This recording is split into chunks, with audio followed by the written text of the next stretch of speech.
welcome muli sa another episode ng Aling Oday's Kitchen. Gagawa tayo ngayon ng mango float. And here are the following ingredients.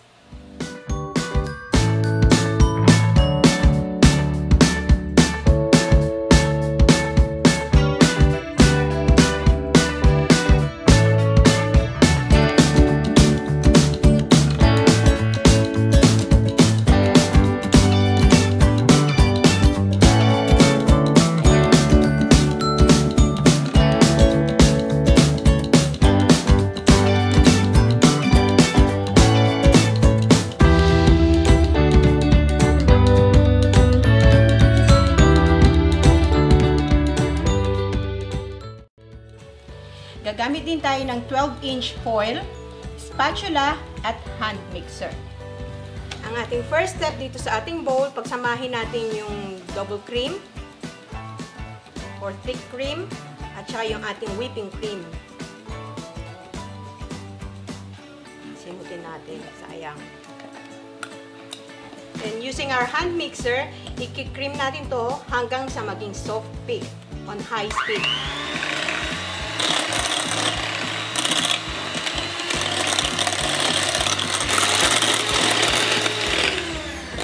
Soft peak na, pwede na natin i-add yung ating cream cheese.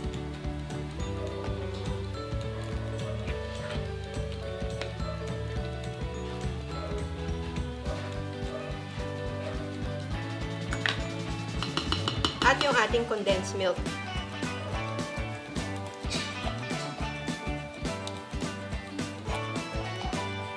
Then i-mix ulit natin to.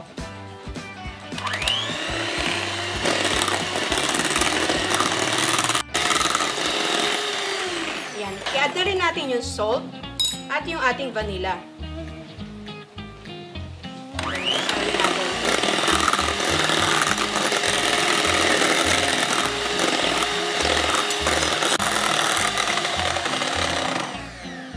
Yan, okay na yung ating cream.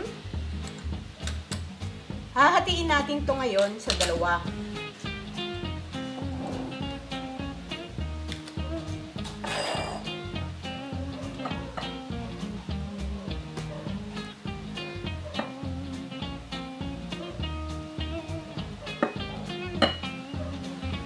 Itong isang portion, ilalagay natin yung pureed mangoes natin.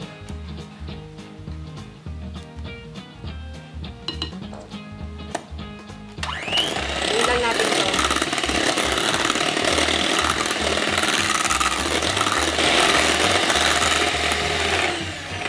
Ayan, ganitong well mixed na, we'll set this aside. Mag-proceed tayo sa ating next step. Dito sa ating foil, ihileran natin yung ating lady fingers. Itong browas na ito, especially given to me by my friend Errol from Sariaya, Quezon. Yan. Pwede din itong graham crackers.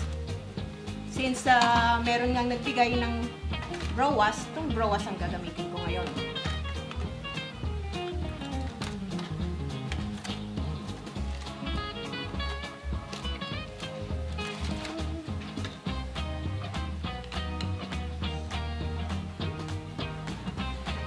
Then next natin yung browas na pinino natin. 3 pirasong browas to na grind ko.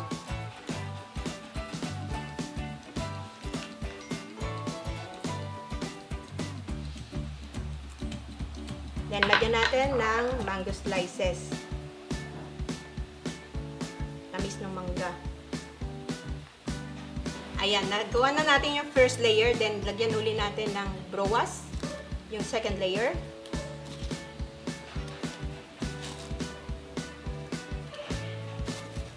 Ayan, ready na ito. Then ilalagay naman natin yung plain lang na cream sa ibabaw.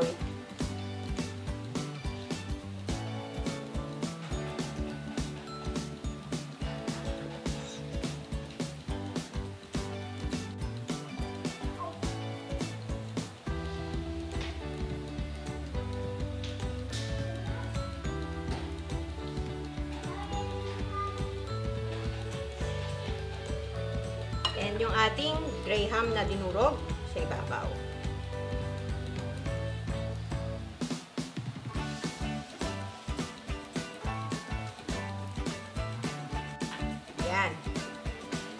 lastly, lagyan na natin ng mango slices sa ibabaw.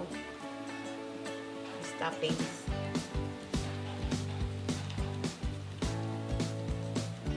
Ayan, this one is ready. Takpan lang natin to at ilalagay natin to sa freezer or sa fridge for a minimum of 4 hours para mag-firm up lang yung ating mousse.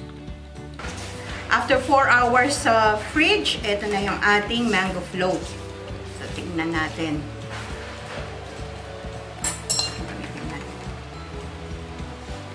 Firm up na siya.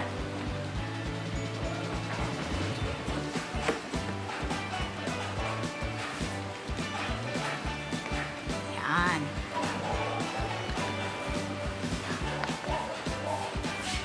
Ready for serving. Sana magustuhan niyo itong recipe na ito and share it with your friends. Ako po si Aling Oday. Magkita-kita ulit tayo sa aking susunod na video.